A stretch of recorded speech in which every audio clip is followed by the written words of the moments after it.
a divided kingdom, two nations in conflict. Prophets crying out in the wilderness while kings lose themselves in their own ambition. An epic journey through centuries of turmoil, betrayal, and redemption is about to unfold before your eyes. Prepare to dive into the fascinating saga of the divided kingdom, where faith will be tested, empires will fall, and the fate of a chosen people will hang by a thread. From the glorious heights of Solomon's reign to the dark depths of exile, this is a story of choices, consequences, and the relentless pursuit of redemption. The sun was setting on the horizon, casting long shadows over the hills of Jerusalem. The air was heavy with tension, as if the very earth could sense the impending change. In the corridors of the royal palace, whispers echoed like waves on a distant beach. The great King Solomon had departed for eternity, leaving behind a legacy of wisdom and glory, but also the seeds of discord that would soon germinate. Solomon, son of David, had led Israel to the height of its power and influence. Under his reign, the kingdom stretched from the Euphrates to the border of Egypt. The temple, an architectural marvel that rivaled the great structures of the ancient world, shone in the heart of Jerusalem, a testament to the covenant between God and his people. Solomon's wisdom attracted visitors from distant lands, including the famous Queen of Sheba. However, not all was gold in Solomon's kingdom. The last years of his reign were marked by excesses and deviations.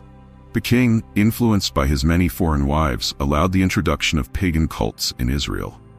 The heavy taxes and forced labor necessary to finance his grandiose projects began to weigh on the people. The seeds of dissatisfaction were planted, waiting for the opportune moment to sprout. Rehoboam, Solomon's son, ascended to the throne with the arrogance of youth and the inexperience of one who had always lived in the shadow of greatness. Raised in the luxury of the palace, he understood little of the needs and aspirations of the common people. Meanwhile, in the northern provinces, a man named Jeroboam awaited his moment. Exiled to Egypt during Solomon's reign, after an attempted rebellion, he returned with ambitions that rivaled those of the king himself. The people, tired of the heavy tributes imposed by Solomon, cried out for relief. A delegation led by Jeroboam presented itself before the new king in Shechem. Their demands were clear. Your father put a heavy yoke on us. Now lighten the harsh labor and the heavy yoke your father put on us, and we will serve you. It was a decisive moment, an opportunity for Rehoboam to win the hearts of his people and consolidate his reign. Rehoboam faced a crucial choice: to listen to the advice of the elders who had served his father, or to yield to the impulses of his young companions. The elders, experienced in the nuances of politics and knowledgeable of the people's temperament, advised moderation. If today you will be a servant to these people and serve them and give them a favorable answer, they will always be your servants, they said.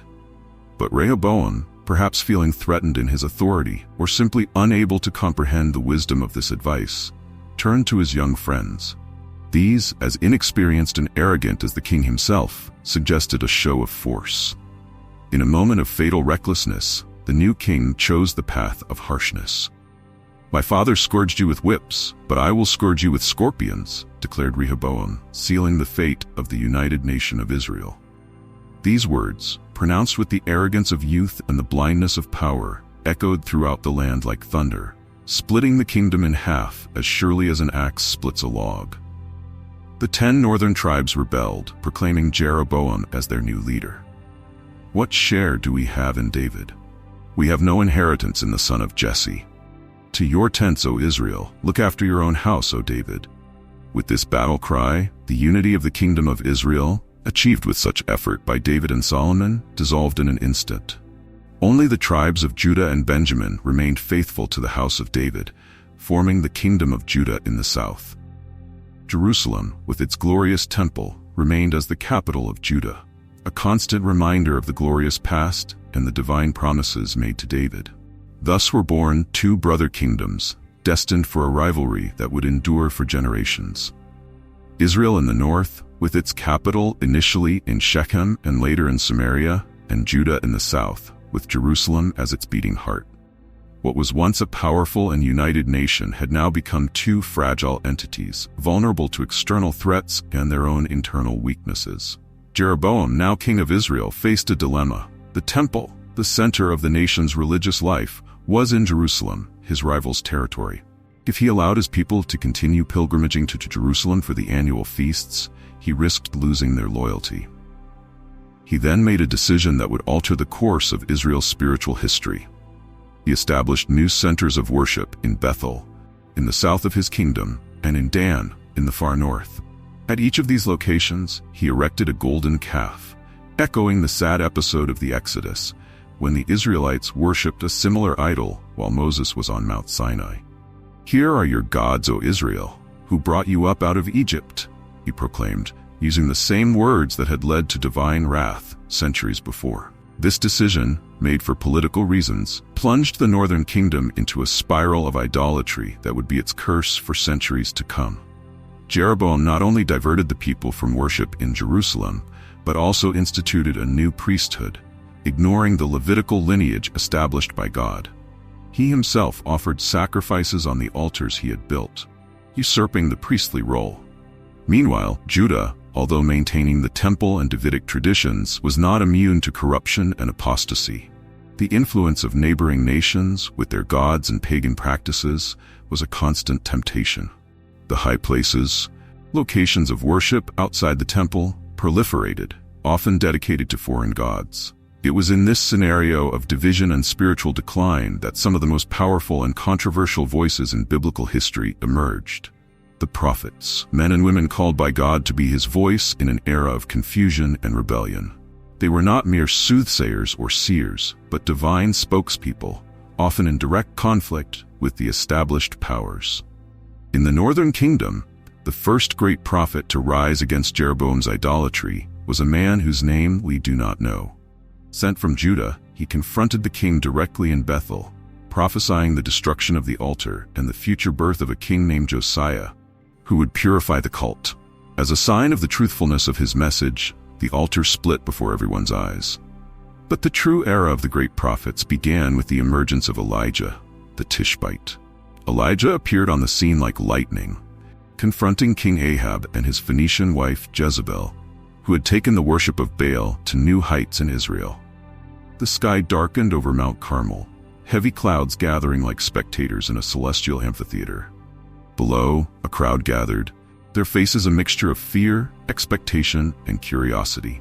At the center of this cosmic drama stood a solitary figure, dressed in a garment of camel's hair, his wild beard and eyes burning like embers. Elijah, the prophet of fire. Before him, 450 prophets of Baal lined up, their colorful robes in stark contrast to Elijah's austerity. The air vibrated with the tension of a challenge issued, a confrontation not just between men, but between gods. "How long will you waver between two opinions?" thundered Elijah, his voice cutting through the silence like lightning. "If the Lord is God, follow him. If Baal is God, follow him." The people remained silent, divided in their loyalties, fearful of the consequences of their choice. Years of religious syncretism and pragmatic politics had obscured the clear vision their ancestors had of the God of Abraham, Isaac, and Jacob. Elijah then proposed a test: 2 altars, 2 sacrifices, but only one God would respond with fire. The prophets of Baal began their frenzied ritual at dawn. Hours passed, the sun rose high in the sky and began its descent, but no response came. They shouted, danced, cut themselves with knives and spears, their blood mixing with sweat and dust. The crowd watched, first with expectation, then with growing disbelief, and finally with a mixture of pity and contempt. Elijah, in contrast to the frenzy of Baal's prophets, remained calm, almost amused. As the day progressed, he began to taunt them. "Shout louder! Surely he is a god. Perhaps he is deep in thought, or busy, or traveling. Maybe he is sleeping and must be awakened." When the sun began to set and it was time for the evening sacrifice at the temple in Jerusalem, Elijah stepped forward. With deliberate calm, he rebuilt the altar of the Lord that had been torn down. 12 stones, one for each tribe of Israel, a silent reminder of the lost unity and the covenant that, though broken by man, remained intact in God's eyes. He prepared the sacrifice, and in an act of extreme confidence, ordered water to be poured over the altar. Not once, not twice, but 3 times, until the wood was soaked and a trench around it overflowed. Each drop of water made it more impossible in human eyes for fire to consume the sacrifice. Then, when the sun touched the horizon and shadows lengthened, Elijah raised his voice in prayer. Lord, the God of Abraham, Isaac, and Israel, let it be known today that you are God in Israel, and that I am your servant and have done all these things at your command. Answer me, Lord, answer me, so these people will know that you, Lord, are God, and that you are turning their hearts back again. The silence that followed was deafening. The collective breath of the people suspended in anticipation. And then, as if the heavens themselves opened, the fire of the Lord fell. It consumed the sacrifice, the wood, the stones, and even the water in the trench. The heat was so intense that the people had to step back, shielding their eyes from the blinding light. When the flames finally extinguished, leaving only smoldering ashes, a unanimous cry erupted from the crowd. The Lord, He is God! The Lord, He is God! This moment marked a turning point in Israel's spiritual history. Idolatry had been spectacularly challenged, and the people confronted with the reality of the living God. But the battle was far from over. As news of the miracle on Carmel spread like wildfire through the kingdom, Queen Jezebel, a fervent worshiper of Baal, swore vengeance against Elijah. The prophet, once so courageous, now fled for his life, plunging into a crisis of faith that would lead him to the desert and finally to a renewal of his calling. Elijah's journey through the wilderness, his experience in the cave of Mount Horeb where he heard the still small voice of God, and his final encounter with Elisha, whom he anointed as his successor, form a powerful counterpoint to the dramatic demonstration on Carmel. They remind us that God's work doesn't always manifest in grand spectacles, but often in the quiet work of transforming hearts. Elisha, Elijah's disciple, inherited not only his master's mantle, but also a double portion of his spirit. His ministry was marked by a series of miracles that echoed those of Elijah, but also had their own character. Where Elijah was like a consuming fire, Elisha often acted as a source of life and restoration. The purification of Jericho's waters, the multiplication of oil for the indebted widow, the resurrection of the Shunammite's son, the healing of Naaman, the leprous Syrian general, each of these miracles demonstrated God's power and compassion, offering glimpses of hope in dark times. But not all prophets performed spectacular miracles. Some, like Amos, were called from their common professions to proclaim an uncomfortable message of social justice. Amos, a shepherd and sycamore fig grower from Tekoa in Judah, was sent by God to prophesy in the northern kingdom. His message was incisive and uncomfortable, denouncing social injustice, oppression of the poor, and religious hypocrisy that had taken root in Israelite society. "They sell the innocent for silver and the needy for a pair of sandals," Amos thundered, exposing the corruption that permeated the judicial and economic system. His criticism didn't spare even religious practices, which had become empty of meaning. I despise your religious festivals. Your assemblies are a stench to me. Away with the noise of your songs. I will not listen to the music of your harps, but let justice roll on like a river, righteousness like a never-failing stream. Amos's message was a powerful reminder that true religion is not limited to rituals and sacrifices, but must manifest in social justice and compassion for the less fortunate. It was a call to repentance and reform, not just in religious practices, but in the entire structure of society. Contemporary to Amos, the prophet Hosea brought an equally powerful message, but through a radically different approach. God commanded Hosea to marry a prostitute named Gomer, as a living representation of the relationship between God and Israel. Just as Gomer was repeatedly unfaithful to Hosea, Israel had been unfaithful to God, pursuing other gods and political alliances with foreign nations. Hosea's personal life became a living parable of God's unconditional love. Even when Gomer abandoned him, returning to her old life, God commanded Hosea to seek her out and redeem her.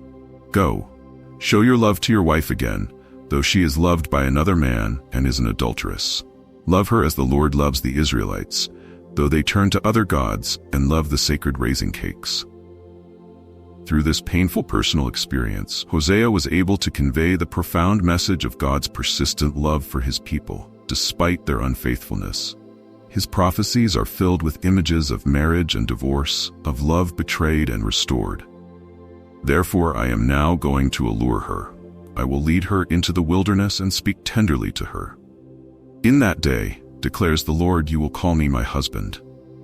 Meanwhile, in the southern kingdom of Judah, a succession of prophets raised their voices, each with their unique message, but all calling the people back to the covenant with Yahweh.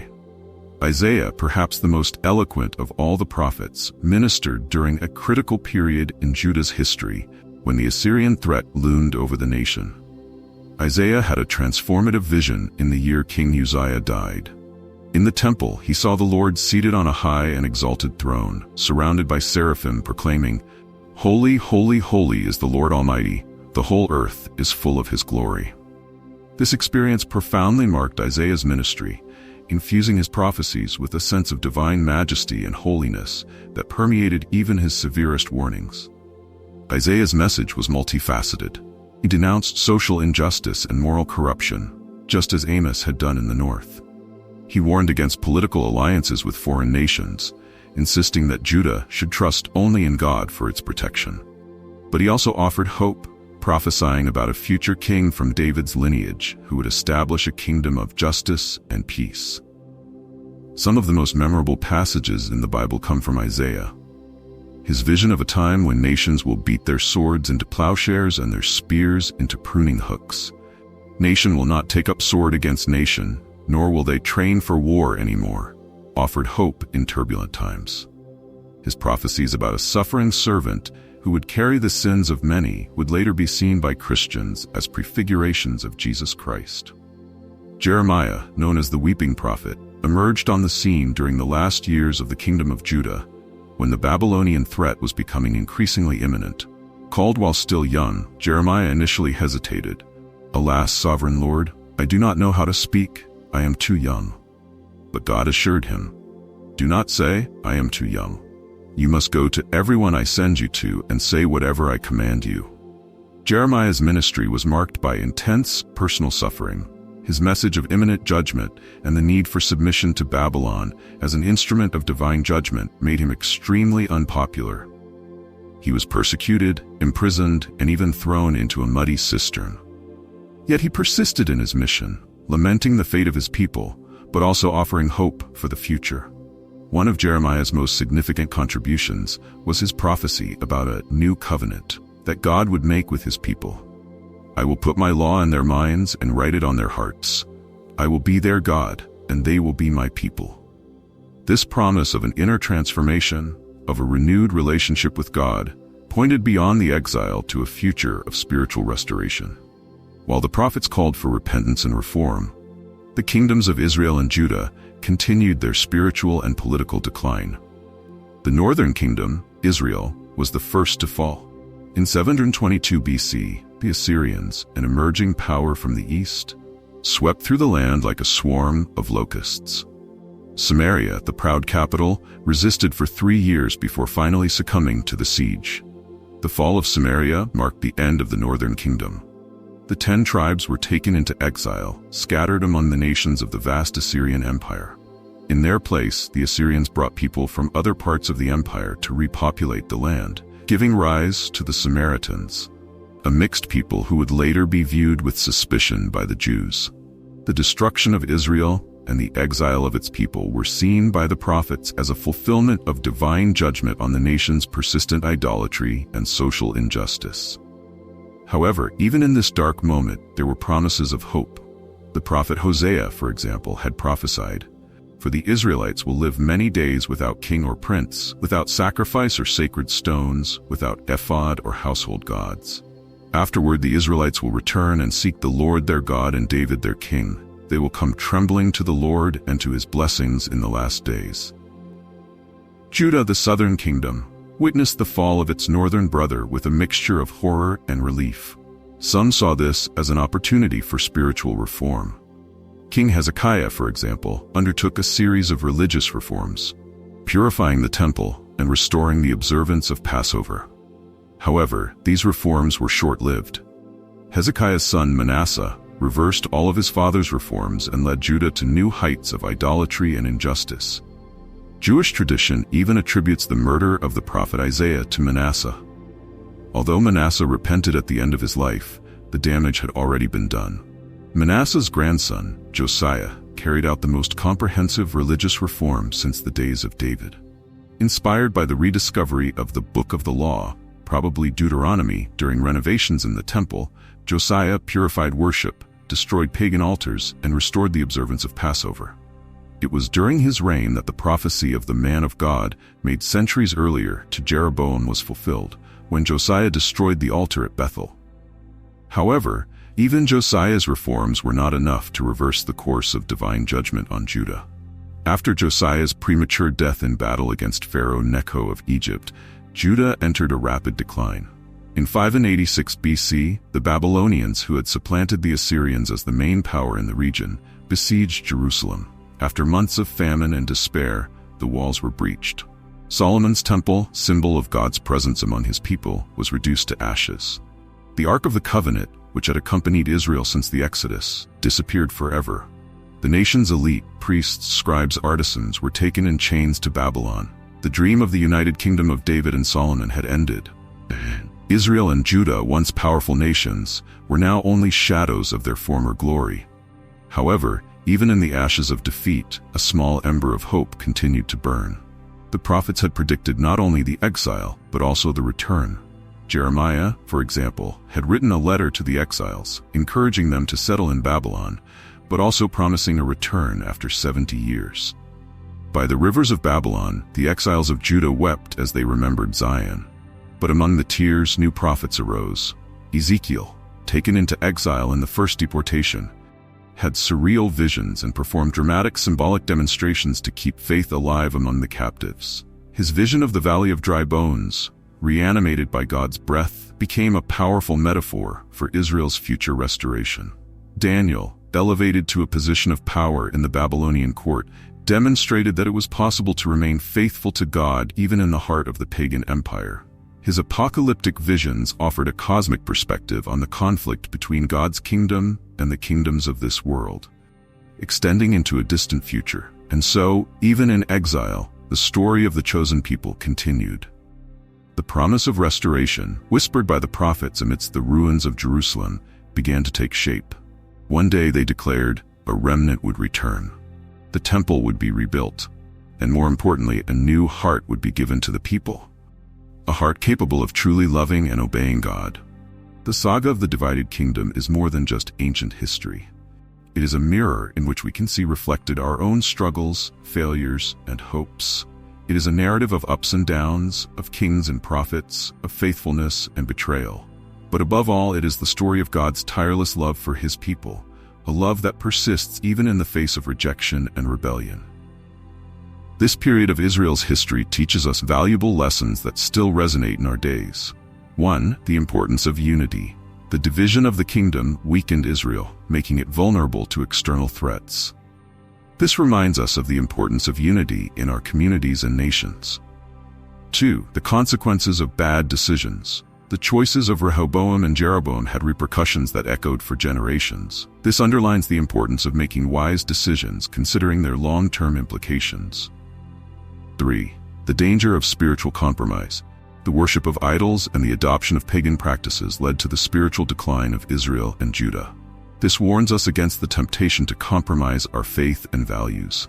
4. The importance of just leaders. The periods of reform under kings like Hezekiah and Josiah show the positive impact that godly leaders can have. This reminds us of the importance of choosing and supporting leaders of integrity. 5. The role of prophets. The prophets served as the conscience of the nation, calling the people back to God.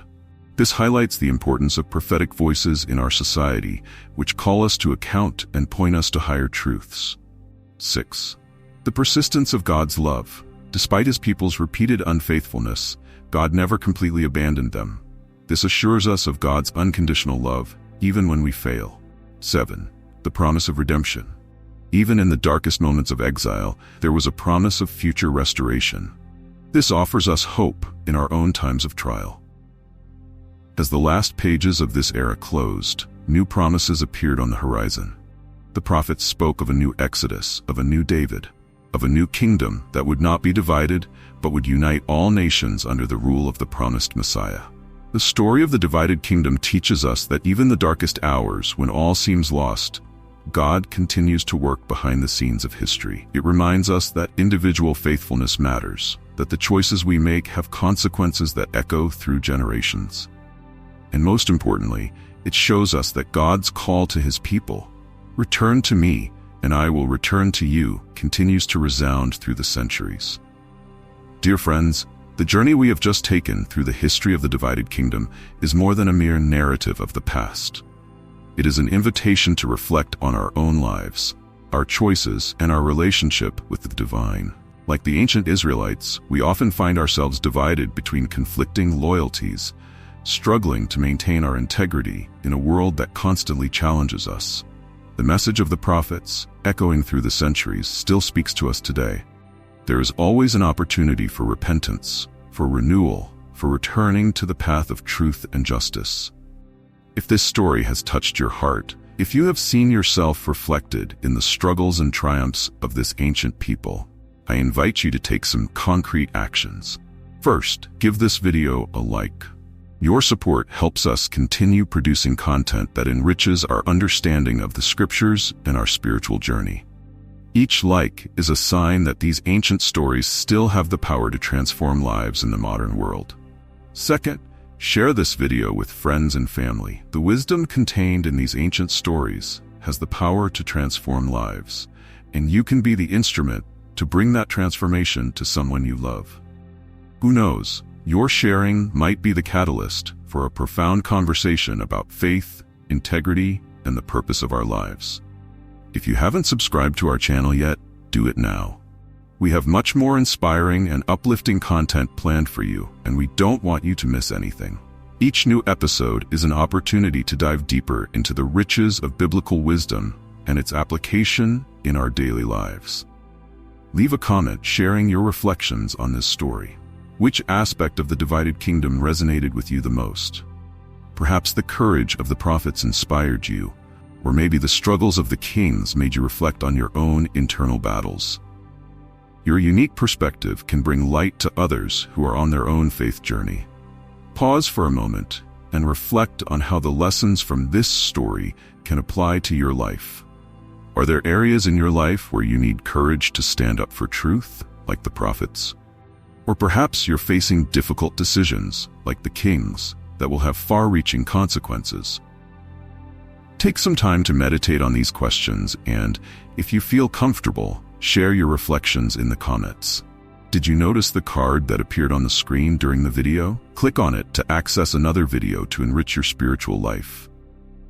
There are so many valuable lessons to be learned from each of these historical figures, and I'm eager to explore these stories with you. Each episode is a piece of the puzzle that helps us better understand the grand arc of the biblical narrative and our place in it. Just as God never gave up on his people, even in the darkest moments of Israel and Judah's history, he doesn't give up on us either. The stories of the divided kingdom remind us that no matter how far we may have strayed, there is always a way back. There is always hope for redemption and restoration. May we, like the faithful remnant, keep our hope alive, knowing that the God who guided the prophets and sustained the faithful through the centuries is the same God who walks with us today. May we learn from the mistakes of the past and be inspired by the faithfulness of those who stood firm in their faith. As we close this episode, I want to leave you with a question for reflection. If you were to write your own story, what kind of legacy would you like to leave? How will the choices you make today shape the future of your generations? Until the next video, where we'll continue our journey through the pages of sacred history, may the peace and wisdom of the Most High be with you, guiding your steps and illuminating your path. Always remember, just as God was faithful to his people through the ups and downs of history, he remains faithful to you today. Shalom, and may God richly bless you. Amen.